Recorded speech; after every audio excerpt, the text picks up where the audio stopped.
हमारे नए गली news India channel को सब्सक्राइब करें और बेल आइकन दबाना ना भूलें। माझ्या महाराष्ट्रातील बांधवांनो, भगिनींनो आणि मातांनो, नमस्कार. जय महाराष्ट्र. थोडेसे आपण सुद्धा रिलॅक्स दिसताय आणि साहजिकच आहे, मी देखील थोडासा किंचित तणावमुक्त आहे. होळीपासून सुरुवात झाली आणि म्हणता म्हणता दिवाळी आली. येत्या काही दिवसामध्ये दीपावली आहे. दीपावलीचा मंगल सण आहे. अंधार छेदून प्रकाश, आणि प्रकाश म्हणजे प्रगती, समृद्धी ही आपल्या सर्वांच्या आयुष्यामध्ये येवो. म्हणजेच प्रथम आपल्याला सर्वांना दिवाळीच्या, दीपावलीच्या खूप खूप मनपूर्वक शुभेच्छा देतोय.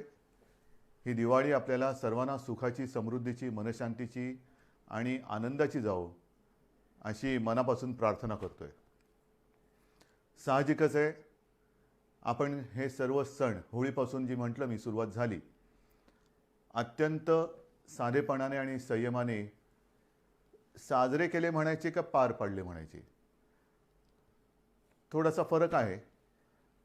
पण महत्त्वाचा मुद्दा म्हणजे या सर्व 6-8-9 महिन्यामध्ये आपण सर्वांनी जे काही सहकार्य केलं त्याला तोड नाही. आणि हे सहकार्य केलं म्हणून आणि म्हणूनच आज सुरुवातीला मी जे बोललो की आपण दोघंही थोडेसे तणावमुक्त आहोत. आज तणावमुक्त जरी असलो तरी साहजिकच आहे, माझ्या मनामध्ये पुढची जी एक शक्यता आहे दुसऱ्या लाटेची, ती येऊ नये म्हणून देखील एक चिंता आहे, प्रार्थना आहे. आणि त्याच्यासाठी सुद्धा आपल्या सर्वांचं सहकार्य मला अपेक्षित आहे. प्रथम मी दिवाळीबद्दल बोलतो.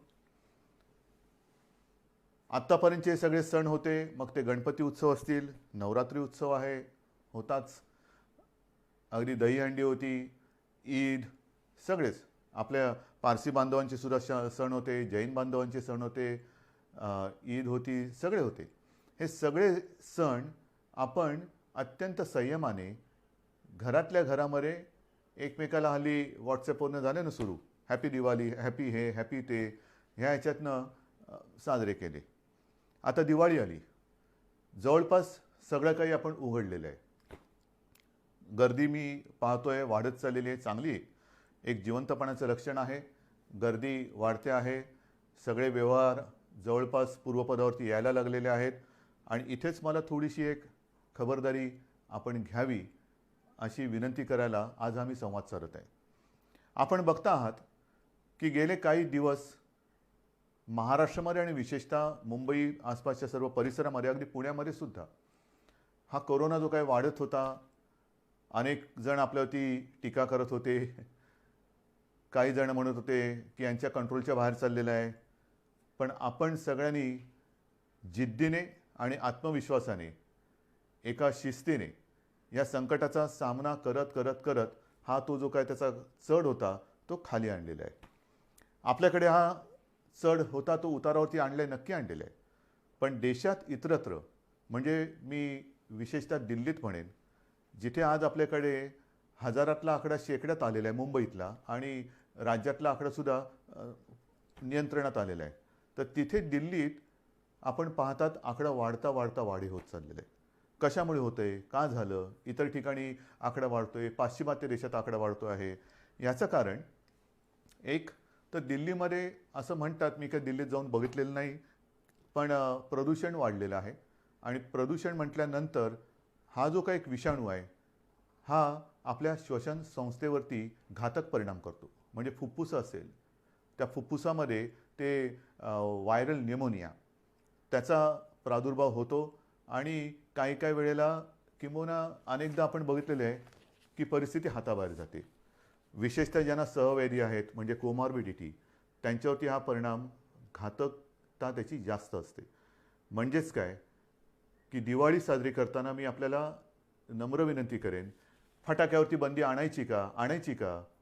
प्रत्येक ठिकाणी बंद्या घालून आणि कायदे कडक करून आपण आपलं जीवन हे पुढे चालू ठेवायचं का? आपण आपल्या गोष्टी स्वतःहून, जसं आत्तापर्यंत तुम्ही पाळलंत सगळं, तसं स्वतःहून पाळू शकत नाही का? जर आपल्याला लक्षात आलं असेल की एक तर अजूनही औषध नाही आहे, लसीचा पत्ता नाही आहे, आणि प्रदूषणामुळे जर हा विषाणू वाढत असेल, आकडा वाढत असेल, तर दिवाळीमध्ये आपण प्रदूषण करणारे फटाके हे वाजवणं टाळू शकतो का? बंदी करायची का? करू शकतो. पण मला असं वाटतं बंदीपेक्षा आपसातला एकमेकावरचा विश्वास जो आहे, आणि मला अनेक जणांनी सांगितले की आपण जेव्हा बोलता तेव्हा आमच्या घरातलाच एक कुटुंब प्रमुख आमच्याशी बोलतोय, मोठा भाऊ आपल्याशी बोलतोय, असं आपल्याला सर्वांना वाटत असतं. मग त्याच नात्याने आपल्याला सांगतोय. लहानपणी मी सुद्धा फटाके वाजवलेले आहेत, सगळ्यांनीच फटाके वाजवलेले आहेत. आज सुद्धा घराघरातली लहान मुलं आहेत, त्यांना तो एक आनंद असतो.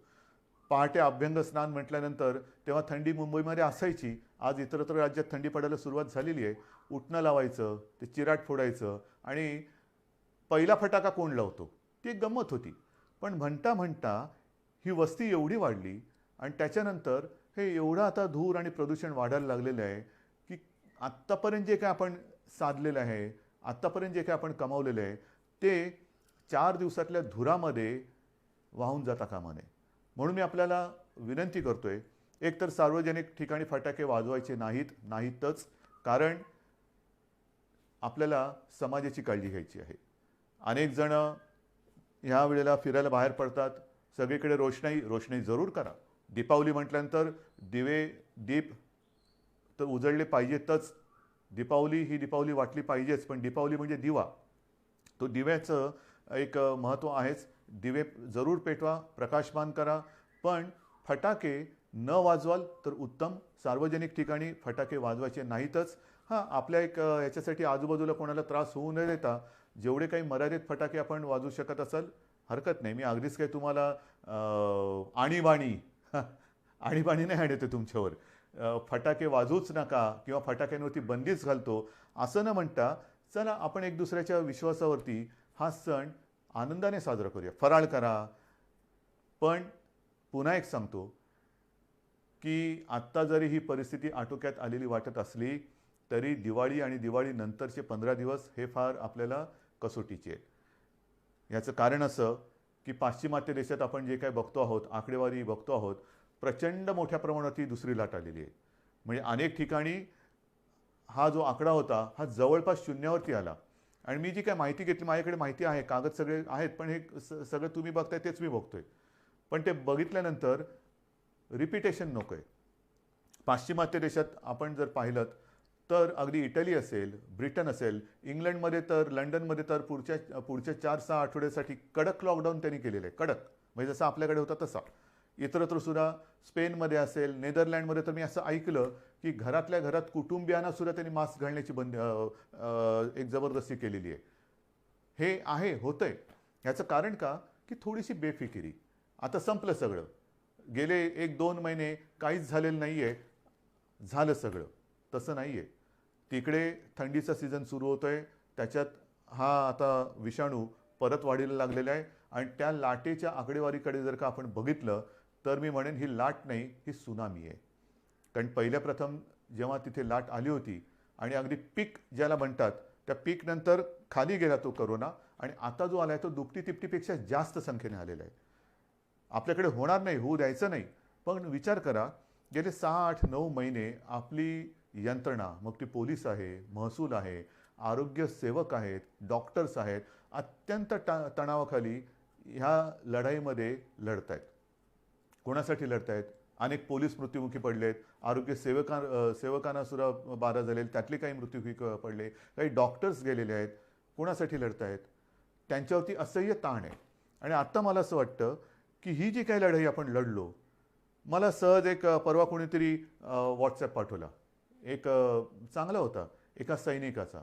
तो सैनिक आपल्याला सांगतोय की मी तुमच्यासाठी लढत असताना किती किलो वजन, मग बूट किती किलोचे असतात, अंगावरती बॅगेमध्ये त्याच्या जी काही दारुगोळा असतो तो किती किलोचा असतो, हेल्मेट किती किलोचा असतो, त्याचं जॅकेट किती किलोचं असतो, म्हणजे त्याचं वजन आणि ह्याचं वजन ह्याची जर तुलना केली तर खूप फरक आहे. म्हणजे त्याच्या शरीरापेक्षा तो जो काय वाहतो, नुसतं वाहत नाही, तो जो काय अंगावरती बाळगतो त्याचं वजन हे जास्त आहे. आणि मग तो सैनिक आपल्याला विचारतो, हे एवढं सगळं वजन घेऊन जर मी तुमच्यासाठी लढत असेल तर तुम्ही फक्त मास्क लावून ही लढाई लढू शकत नाही.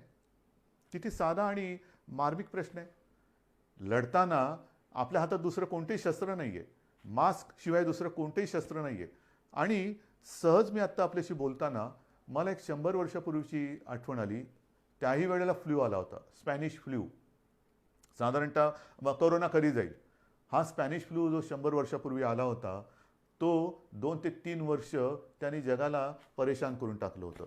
त्याही वेळेला काही कोटी बळी, म्हणजे आपल्या देशात सुद्धा असं म्हणतात की 1 कोटीच्या आसपास लोक मृत्युमुखी पडले होते. 100 वर्षापूर्वी लोकसंख्या काय होती, त्याच्यात 1 कोटी. आता लोकसंख्या किती आहे, प्रमाण काय होईल, हे तुम्हाला मी घाबरवत नाही आहे, पण सतर्क राहण्यासाठी म्हणून ह्या प्रेमाच्या आणि सावधगिरीच्या सूचना देतो आहे.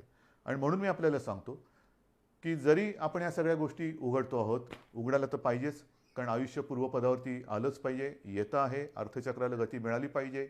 पण ती गती देताना वेडीवाकडी जर का गती द्यायचा प्रयत्न केला तर ती दुर्गती होईल, गतीच्या ऐवजी अधोगती होईल. कारण पुन्हा जर का लॉकडाऊन करण्याची वेळ आली तर तो लॉकडाऊन आपल्याला फार भारी पडेल. आणि जर का रुग्णसंख्या वाढली तर आत्ता आपण जी सेवांमध्ये वाढ केलेली आहे, जम्बो हॉस्पिटल्स, फील्ड हॉस्पिटल्स, आत्तासुद्धा मी आपल्याशी बोलल्यानंतर मला वाटतं मीरा भाईंदर आणि कल्याण डोंबिवली येथे कोविड केअर सेंटरचं लोकार्पण करणारच आहे. मी अजूनही गरज संपली अशातला भाग नाही आहे. पण एक गोष्ट चांगली आहे की बऱ्याच ठिकाणी अजूनही आपले बेड्स आता रिकामी दिसत आहेत, ते रिकामीच असू द्या. मी कुठेही या आरोग्य सुविधा बंद करा म्हणून सांगितलेलं नाही, वापरायची वेळ येऊच नये. पण आणखीन पुढचे किमान 6 महिने आपण ह्या गोष्टी असाच्या अशा भले कडी कुलप लावून ठेवली तरी चालतील, ती तशीच राहावीत, पण आपण त्या काढत नाही आहोत. मनामध्ये एकच विचार आहे की ह्या ज्या काही सुविधा वाढवल्या त्याला सुद्धा एक मर्यादा आहे. मी सुरुवातीला आपल्याला सांगितलं होतं की ही जेव्हा साथ सुरू झाली तेव्हा आपल्या राज्यामध्ये एकूण सगळे मिळून 7-7.5 किंवा 7,800 रुग्णशय्या होत्या. आता त्या रुग्णशय्या जवळपास आपण 4.5 लाखापर्यंत नेल्या एवढ्या. पण नुसतं रुग्णशय्या म्हणजे रुग्ण बरा होतो असं नाही आहे. त्याला आरोग्य सेवक पाहिजेत, डॉक्टर्स पाहिजेत, औषधं पाहिजे, ऑक्सिजन पाहिजे, जरूर लागली तर व्हेंटिलेटर पाहिजे. सगळ्या बाकीच्या गोष्टी आणता येतील, डॉक्टर्स आणि आरोग्य सेवक कुठून आणायचे हे तयार नाही करता येऊ शकत. पण त्यांच्यावरती म्हणजे ते वाढणार नाही आहेत. म्हणजे उद्या जर का दुपटी तिपटीची लाट आली तर आपली त्रेधा तिरपीट उडू शकते आणि ती येऊ न देणं हे आपण करू शकता, कारण आजपर्यंत आपण हे केलेलं आहे. या सगळ्या गोष्टी मी तुम्हाला सांगतोय. पण मधल्या काळामध्ये हे फळ आपल्याला कसं मिळालं तर दसऱ्यापर्यंत आपण माझे कुटुंब माझी जबाबदारी ही जी काही मोहीम राबवली, मी नक्कीच सांगेन की त्या मोहिमेचं हे फळ आहे. कारण आपल्या टीम्सनी जवळपास 60,000 टीम्स राज्यभरात आपण तयार केल्या होत्या. 60,000 घराघरात गेल्या, माझ्याही घरी आल्या होत्या, आपल्याही घरी आल्या होत्या. जवळपास सगळी घरं आपण त्याच्यामध्ये संपर्क केले आहे. आणि त्याच्यात तुम्हाला सहज मी एक आकडेवारी सांगतो की या जवळपास 59,000 काही टीम होत्या, म्हणजे 60,000. त्यांनी राज्यामध्ये जी काही चौकशी केली त्याच्यात साधारणतः 3.5 लाखाच्या आसपास आयलाय आणि सारी रुग्ण सर्वेक्षण काळात आढळून आले. म्हणजे ज्यांना श्वसन संस्थेचा विकार असेल, काही असेल, त्यांची टेस्ट केल्यानंतर त्याच्यामध्ये साधारणतः 51,000 रुग्णांना कोविड झाल्याचं निदर्शनास आलं. हे घरोघरी जाऊन आपण तपासणी केली म्हणून हे झालं आणि म्हणून आपण त्यांना आवश्यकतेनुसार इलाज करून वाचवू शकलो. हे याचं फलित आहे, हे नक्कीच फलित आहे. त्याच्यानंतर एकूण जर का बघितलं आपण तर ह्या सर्वेक्षण काळामध्ये मधुमेह, डायबिटीस आपल्या राज्यात किती जणांना आहे, ज्यांना आपण तपासलं आणि ज्यांनी आपली माहिती दिली त्याच्यात जवळपास 8,69,370 लोकांना डायबिटीज आहे. हाय ब्लड प्रेशर किती लोकांना आहे, साधारणतः 13 लाख लोकांना हाय ब्लड प्रेशर आहे. हृदयविकार कोणाला किती लोकांना आहे, 73,000 लोकांना जवळपास हृदयविकार आहे. कर्करोगाचे 17,843 आणि इतर आजाराचे साधारणतः 1,06,877 असे सहव्याधी किंवा कोमॉर्बिड ज्याला म्हणतो असे रुग्ण ह्या नागरिकांमध्ये आपल्याला ह्या व्याधी आढळल्या. आणि त्यातले बहुतेक जण आता व्यवस्थित होऊन आपापल्या घरी आहेत. हे या मोहिमेचं फलित आहे. आणि म्हणून ही मोहीम ज्यांनी राबवली त्या 60,000 टीममधल्या सगळ्यांना मी अक्षरशः मनापासून नमस्कार करतोय. महाराष्ट्र आपला ऋणी आहे. आपण अहोरात्र मेहनत केलीत, स्वतःच्या जीवाची पर्वा न करता मेहनत केली. काही ठिकाणी आपल्याला थोडेसे अनुभव आले असतील. काही जणांनी सुरुवातीला दाद दिली नाही, मग त्यांना जेव्हा कळलं की आपल्या भल्यासाठी आहे, मग त्यांनी दरवाजा उघडला आणि आता त्यांना त्यांचा विश्वास आल्यानंतर पुढे या सगळ्या गोष्टी केल्यात. परंतु मी यंत्रणेला सांगितलेलं आहे की हा जो रेकॉर्ड आहे, हा रेकॉर्ड म्हणजे आपल्या राज्याचा आरोग्याचा नकाशा आहे, हेल्थ मॅप. साधारणतः कोणत्या कोणत्या विभागामध्ये काय काय स्वरूपाचे आजार आहेत, किती जणांना आजार आहेत, ह्या सर्वांना शक्य तेवढं संपर्कात ठेवा. एक थोड्या थोड्या कालावधीनंतर त्यांना किमान एक फोन करून तब्येतीची विचारपूस करा. आणि ही विचारपूस केल्यानंतर आपल्याला लक्षात येईल की आपण जी मोहीम राबवतो आहोत त्याचा उपयोग आपल्याला नुसतं निरोगी महाराष्ट्र, सुदृढ महाराष्ट्र वाचून होत नाही. महाराष्ट्र त्याच्यासाठी मेहनत करावी लागते. तर ही मेहनत, ह्या मेहनतीचं एक फळ आहे. म्हणून मी या सगळ्यांना धन्यवाद देतोय. आणि त्यांना आणखीन सांगितलेलं आहे की जरा थोडे दिवस थोडी विश्रांती घ्या, पण आता पुढचा टप्पा आहे हा तुम्ही करायचा आहे. ह्याचं कारण असं की जे मी बघतो आहे की मुंबईमध्ये सुद्धा आणि बाहेर सुद्धा मास्क न घालणारी जास्त दिसायला लागलेले आहेत. हे नाही चालणार, अजिबात नाही चालणार. बाकीच्या सगळ्या गोष्टी आपण हळूहळू ओपन करतो आहोत, उघड करतो आहोत, पण मास्क घातला नाही तर त्याला दंड हा केला जाणारच, करावाच लागेल.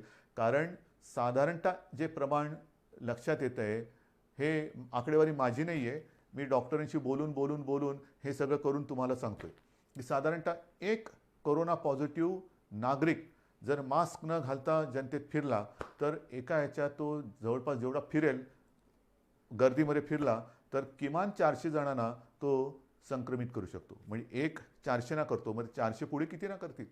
म्हणजेच काय की समाजासाठी आपल्याला ह्या गोष्टीची खबरदारी घ्यावीच लागेल. कोणत्याही परिस्थितीत आपल्या हातामध्ये लस नाही, औषध नाही.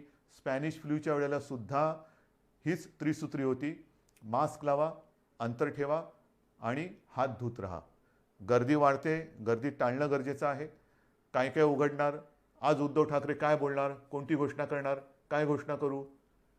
घोषणा करायला ही काही राजकीय सभा नाही आहे, पण घोषणा करायची असेल तर मी हेच सांगतोय की या कठीण काळात सुद्धा आपण खूप गोष्टी उघडलेल्या आहेत. दिवाळीनंतर सुद्धा आपण शाळा साधारणतः आता 9वी, 10वी, 11वी, 12वी ह्या वर्गांमध्ये आपण ते पहिले सुरू करतो आहोत. त्याच्यात सुद्धा पूर्ण खबरदारी घेण्याच्या सूचना सर्वांनी दिलेल्या आहेत. शिक्षकांची टेस्ट होणं गरजेचं आहे, मुलांची सुद्धा गरजेनुसार चाचणी होणं गरजेचं आहे. आणि त्या पलीकडे जाऊन मंदिरं कधी उघडणार ना, मंदिरं उघडणार आहे, प्रार्थनास्थळं पण उघडणार आहे. पण मला असं वाटतं साधारणतः पुढच्या आठवड्यात दिवाळी आलेली आहे. दिवाळीनंतर आपण एक नियमावली करू. नियमावली काय आहे तर हीच नियमावली आहे: गर्दी टाळा. कारण मंदिरांमध्ये आपल्या घरातले ज्येष्ठ, आपले आई वडील असतील, आजी आजोबा असतील, हे जात येत असतात. आपण त्यांनाच तर जपत आलेलो आहोत. आज पण असंच सांगतोय की शक्यतोवर कोणीच अनावश्यक कोणी घराबाहेर पडू नये, हे तर आपण बोलतोच आहोत. परंतु ज्येष्ठ नागरिकांनी घराबाहेर पडू नये अशीच एक आपली साधारणतः आज देखील सूचना आहे.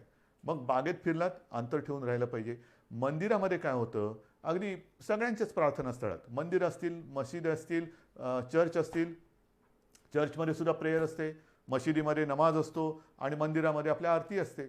अगदी आपण खेटून तल्लीन होऊन आरत्या करत असतो. पण त्या तल्लीनतेचा परिणाम हा नंतर आपल्याला भोगायला लागता कामा नये. कारण आपल्या घरातले माता पिता, आजी आजोबा हे तिकडे गेल्यानंतर समजा कोण तिकडे कोरोना संक्रमित आला आणि मंदिरामध्ये मास्क नसेल, घातलेलं नसेल, चपला बाहेर काढल्याच पाहिजेत, पण मास्क मंदिरात सुद्धा घातलाच पाहिजे, मास्क घातला पाहिजे. पण हे जेव्हा आपण मंदिरं सुरू करू त्यावेळेला ह्या नियमावली व्यवस्थित देऊ. पण त्यांच्या एक काळजीपोटी थोडासा आपण मुद्दामून मी थोडा उशीर करतोय. टीका माझ्यावरती होते, करू द्यात. मी सुरुवातीलाच सांगितलेलं आहे, तुमच्या हितासाठी, महाराष्ट्राच्या हितासाठी जर मला वाईटपणा घेण्याची आवश्यकता असेल आणि जर कोणी मला वाईट म्हणत असेल तर तो वाईटपणा तुमच्या हितासाठी मी घ्यायला कधीही तयार आहे. वाईट म्हणणारे 4 दिवस वाईट मला टीका करतील, पण उद्या जर काही गंडांतर आलं तर त्याची जबाबदारी स्वीकारायला हे कोणी येणार नाहीत पुढे. मग तुमचं तुम्ही बघा, आम्ही बोललोच होतो, पण म्हणून आपण थोडंसं सावधपणाने एक एक पावलं पुढे टाकतो आहोत. तर ही मंदिराबाबतची परिस्थिती आहे. शाळांचं मी तुम्हाला सांगितलेलं आहे. महत्त्वाचं म्हणजे काय की गेले 6-8 महिने सगळं बंद असताना आपण महाराष्ट्रामध्ये ज्या काही गोष्टी केलेल्या आहेत, शिवभोजन आपण सातत्याने त्याची व्याप्ती वाढवत चाललेलो आहोत. 5 रुपयामध्ये गोरगरिबांना जेवण, गेल्या वेळेला मी बोललो तेव्हा 2 कोटीच्या आसपास थाळ्यांचा वाटप झाला होता. आज त्याच्यात आणखीन वाढ झालेली आहे. किती गोष्टी सांगायच्या. विशेष म्हणजे मधल्या काळामध्ये महाराष्ट्र द्वेष्ट्यांनी, मी शब्द मुद्दामून वापरतो आहे की या संकटाच्या काळात जगभर संकट असताना, देशात संकट असताना, राज्यात संकट असताना आणि आपण सगळे कोरोनाच्या संकटाची सामना करत असताना महाराष्ट्र द्वेष्ट्यांनी महाराष्ट्र बदनामीचं जे कारस्थान केलं होतं, महाराष्ट्राची कायदा सुव्यवस्था कोलमडून पडलेली आहे, इकडे सगळं अंमली पदार्थाच्या शेत्या होत्या आहेत, हे मी मागे सुद्धा दसऱ्याच्या भाषणात बोललो. पण ते कारस्थान तोडून मोडून काढून जूनमध्ये आपण 17,000 कोटींचे सामंजस्य करार केले. मला त्याच्याबद्दल अभिमान आहे. काही विदेशी कंपन्या त्याच्यामध्ये आल्या. नुसते सामंजस्य करार म्हणजे कागदावरती करून, पावसाळा होता म्हणून कागदी होड्या करून सोडल्या नाहीत पाण्यामध्ये. तर त्याच्यापैकी अनेक जणांना जागासुद्धा दिल्या गेलेल्या आहेत आणि काही जणांना येत्या काही दिवसात जागा दिल्या जातील आणि प्रत्यक्ष कामसुद्धा तिथे सुरू होईल. ही गुंतवणूक आलेली आहे. गेल्या आठवड्यामध्ये त्याचं पुढचं पाऊल टाकलं आहे. 35,000 कोटीचे सामंजस्य करार केलेले आहेत. अनेक वेगवेगळ्या क्षेत्रातील देशी विदेशी कंपन्या महाराष्ट्रामध्ये येत आहेत, ज्याचा आपल्याला अभिमान आहे. हे सगळं तुमचं कर्तृत्व आहे. आपण एक महाराष्ट्राची प्रतिमा ही निर्माण केलेली आहे. त्या प्रतिमेचं हे फलित आहे. म्हणजेच लॉकडाऊन म्हटल्यानंतर सगळे कडी-कुलपं लावून घरी नाही बसलो. घरी तर बसलो आहे. माझ्यावरती टीका केली जाते, पण घरात बसून सुद्धा मी हे काम केलेलं आहे. हजारो कोटींचे सामंजस्य करार हे महाराष्ट्रामध्ये केलेले आहेत. गुंतवणूक येते आहे, उद्योगधंदे सुरू होत आहेत, रोजगार निर्माण होतो आहे, मोठ्या प्रमाणावरती अर्थचक्राला आणि अर्थव्यवस्थेला चालना मिळते आहे. हे फार मोठं काम आहे. आणि आता 2 दिवसापूर्वी मुंबईमध्ये मेट्रोचं काम, आता मेट्रो म्हटल्यानंतर तुम्हाला माहिती आहे, कारशेड, आरेची कारशेड कांजूरला नेली, त्याच्यावरनं टीका, त्याच्यावरती सगळी उत्तरं आपल्याकडे आहेत. व कोणीतरी म्हणालं की ही सॉल्टपॅनची म्हणजे मिठागराची जमीन आहे. हे सगळे जे टीका करतायत त्यांना समर्पक उत्तरं देऊ. पण मिठागराची जमीन आहे म्हणणाऱ्याने एक कळत नाही आहे की तुम्ही आमच्या मुंबईकरांच्या प्रोजेक्टमध्ये मिठाचा खडा टाकतात. हा मिठाचा खडा हा त्याचा काय इलाज करायचा तो आहे, पण आम्हीसुद्धा डोळे बंद करून काही कामं करत नाही आहोत. जे जे मुंबईकरांच्या आणि माझ्या राज्याच्या हिताचं असेल ते टीकेची पर्वा न करता आपण करणार म्हणजे करणारच, कोणत्याही परिस्थितीत करणार आहोत. आणि जसं मी म्हटलं की मुंबईमध्ये सुद्धा आणि इतरत्र महाराष्ट्रामध्ये सुद्धा इन्फेक्शनसाठी हॉस्पिटल ते सुद्धा करणार आहोत आपण. जागा अजून कुठे बघितलेली नाही आहे, पण शोध चालू आहे. कारण हे एक पहिलं संकट आवरू दे आपल्याला. ते सावरल्यानंतर आपण या गोष्टीकडे सुद्धा लक्ष देणार आहोत. माझे कुटुंब माझी जबाबदारीची फलश्रुती आपल्याला मी सांगितली. त्याच्यावरती नंतर मी कदाचित पुन्हा थोडंसं बोलेन. पण आता जवळपास आपण सगळ्याच गोष्टी उघडायला परवानगी दिलेली आहे. सिनेमागृह, त्याच्यानंतर आपली नाट्यगृह ही सुद्धा काही टक्क्यामध्ये उपस्थिती ठेवून, कारण हळूहळू आपल्याला जायचं आहे, ही उघडायला परवानगी दिलेली आहे. जिम, व्यायामशाळा त्या सुरुवात करायला दिलेली आहेत. रेस्टॉरंट सुरू झालेली आहेत. ग्रंथालय, वाचनालय सुरू झालेली आहेत. मुंबईतील सर्व महिलांना लोकल प्रवासाची मुभा दिलेली आहे. आमच्यासाठी लोकल्स कधी सुरू होणार, केंद्राबरोबर बोलणं सुरू आहे. त्याच्यातसुद्धा आपण मागणी करतो आहोत. त्यांच्याकडनं जसजशी परवानगी येते तसतशी आपण लोकल सुरू करतो आहोत. पियुष गोयल जे चांगलं सहकार्य करत आहेत ते सुद्धा लवकर आपल्याला याच्याबद्दल मदत करतील अशी मला खात्री आहे.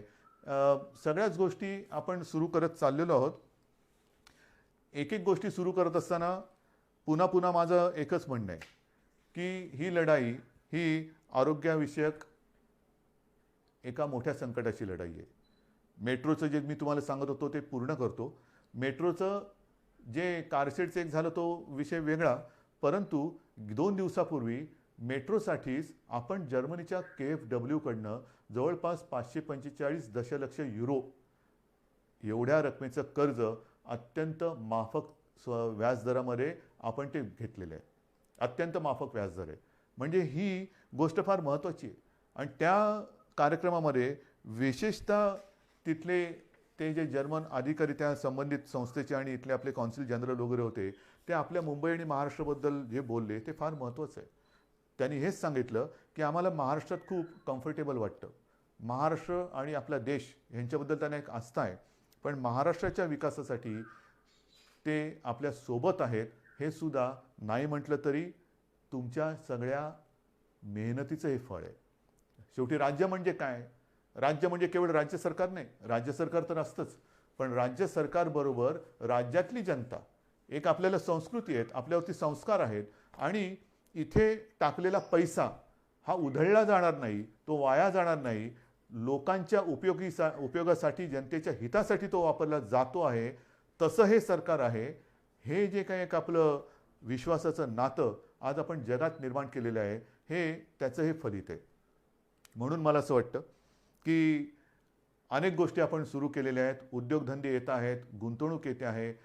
पावसाळा संपलेला आहे, पण पावसाळा संपल्यानंतर साधारणतः पावसाची जी सुरुवात झाली तीच एका तणावाने झाली आणि तो तणाव होता रायगड आणि आपल्या कोकण किनारपट्टीवरती प्रचंड ताकदीने धडकलेलं निसर्ग चक्रीवादळ. साधारणतः जूनपासून पावसाळा संपेपर्यंत कुठे ना कुठेतरी अतिवृष्टी, पूर, वादळं ह्या सगळ्या गोष्टी ह्या येत होत्या. मुंबईला सुद्धा त्यांनी सोडलं नाही पावसाने. विदर्भ, पूर्व विदर्भाला नाही सोडलं. काही ठिकाणी पूर नाही आला, पण सतत पाऊस थांबतच नाही. आणि त्याचा दुष्परिणाम हा शेवटचा जो अतिवृष्टीचा पाऊस होऊन गेला, मी स्वतः जाऊन बघितलेलं आहे. जमिनी खरडून गेलेल्या आहेत. खरडून जाणं म्हणजे काय, तर सोन्यासारखं उभं असलेलं पीक हे तर कुठच्या कुठे सडून कुजून जातच, पण जमिनीचे थर जाऊन तिकडे जणू काय वाळवंट आहे की काय असं चित्र माझ्यासमोर होतं. कुठे पुलाच्या वरनं 7-8 फुटावरनं पाणी गेलेले आहेत, झाडं उन्मळून पडलेले आहेत, विजेचे खांब उन्मळून पडलेले आहेत, विजेच्या तारा तुटलेल्या आहेत. हे सगळं गेले 4 महिने आपण भोगलेलं आहे. आणि म्हणून जून ते ऑक्टोबर म्हणजे हा पाऊस संपेपर्यंत एकूण जर का बघितलं तर जवळपास महाराष्ट्रातली 41 लाख हेक्टर जमीन ह्या पूर आणि अतिवृष्टीमुळे बाधित झालेली आहे. संपूर्ण शेतकऱ्याची वाताहत झालेली आहे. कोणाची घरदारं वाहून गेलेली आहेत, कोणाची गुरं वाहून गेलेली आहेत, कोणाच्या घरातली माणसं बुडून गेलेली आहेत. काय करू शकतो आपण? काय करू शकतो? जास्तीत जास्त प्रयत्न हाच करायचा, प्राथमिकता प्राणहानी होऊ नये. कारण बाकी सगळ्या गोष्टी पुन्हा उभ्या करायला येऊ शकतात, पण प्राणहानी, मग घरातला माणूस गेला तर काय करायचं? तर त्याच्यामध्ये सुद्धा आपण जवळपास 10,000 कोटी निधी, एकतर तुम्हाला माहिती आहे मी गेल्या वेळेला भाषणांमध्ये बोललो होतो, 38,000 कोटी आपले GSTचे आणि डिव्होल्युशनचे बाकी आहेत. त्यातले आता 5-7 हजार कोटी आलेत म्हणतात, परंतु दर महिन्याला त्याच्यामध्ये वाढ होत चाललेली आहे. म्हणजे होतं काय की ज्या महापालिका, पालिका, मग कलेक्टर असतील, तिकडे काय झालं का राज्य सरकारकडे मागणी करणार, राज्य सरकार केंद्राकडे हात पसरणार, केंद्र सरकार हात वर करणार, काय करणार? तर ह्या सगळ्या परिस्थितीचा सामना करत करत आपण पुढे जातो आहोत.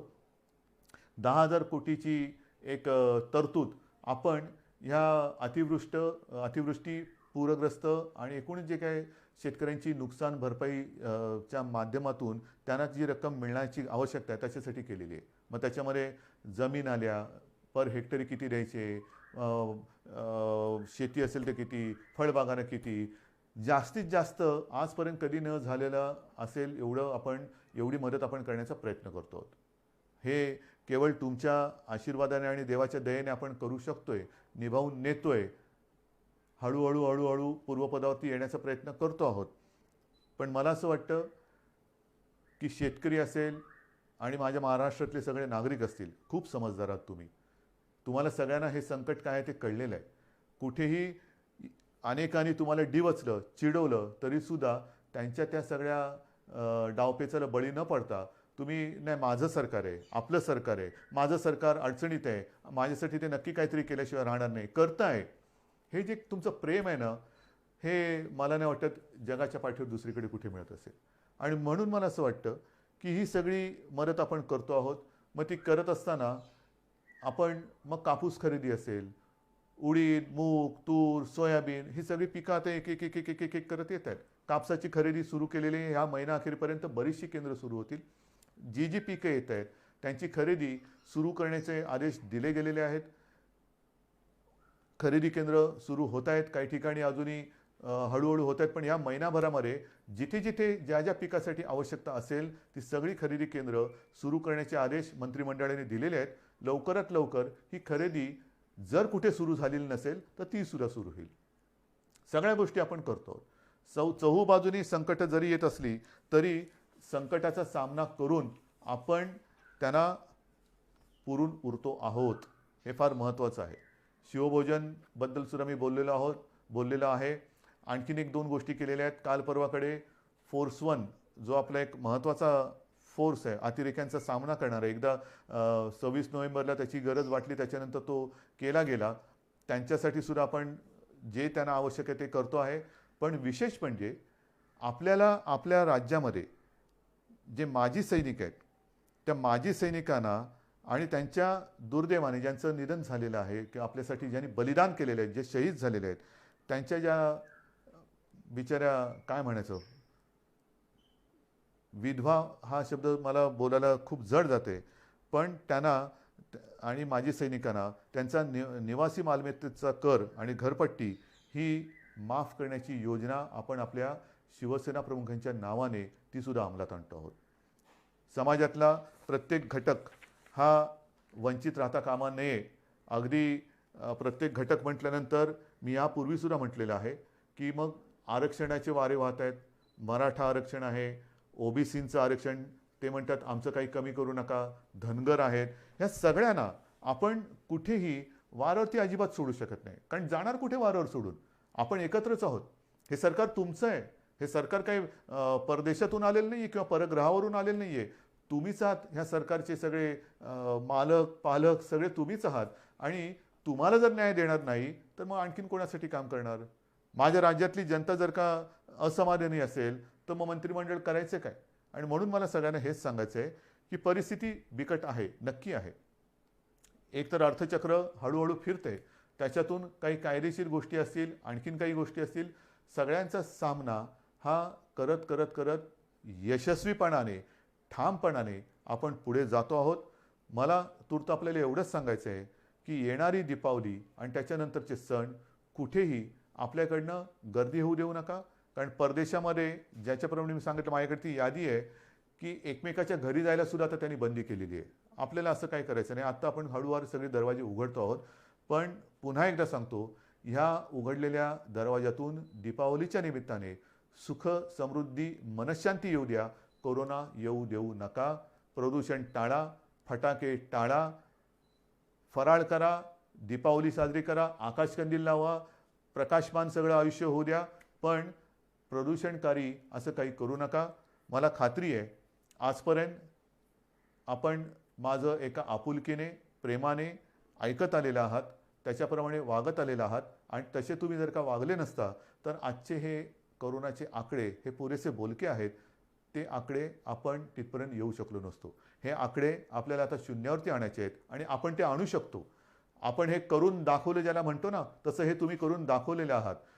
आता ह्याच्यात अजिबात वाढ होऊ द्यायची नाही. सर्वांनी आनंदात राहा, निरोगी राहा, मास्क लावा, हात धुत राहा आणि एकमेकांपासून अंतर ठेवा. जय हिंद, जय महाराष्ट्र.